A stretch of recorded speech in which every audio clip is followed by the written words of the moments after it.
Сайн уу манайхаа. Би арай удаан бичлэгээ хийж яваасангүй.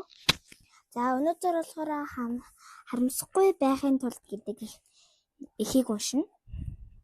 Харамсахгүй байхын тулд сурагч байхдаа унших ёстой олон зүйлийг уншихгүй өнгөрвөл хожим дэндүү харамсна. Том амжилт хүрсэн хүмүүсийн дийлэх нь маш их үгийн баялгаар ярьдаг давуу талтай ажээ.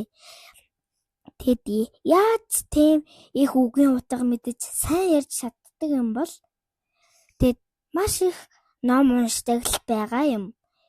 Илүү олон үгийн утгыг сайн мэдж гайхлаа. Ярих бичих чадвартай болохын тулд ном уншихтаа утгыг сайн мэдгүй үг таарвал зогсож тойл бичгнээс харна. Тойл бичигт нэг үг хэдэн утгатай байх нь бий. Түүнээс бас ном уншихдаа өөрөөсөө дараах 3 асуултыг асууж үзээрэй. Ийм богинохоо ихийг би сонгочлаа. За баяртай. Та нар өглөө шүтээ угааж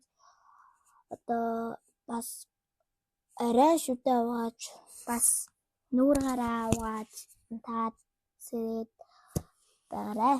Баяртай.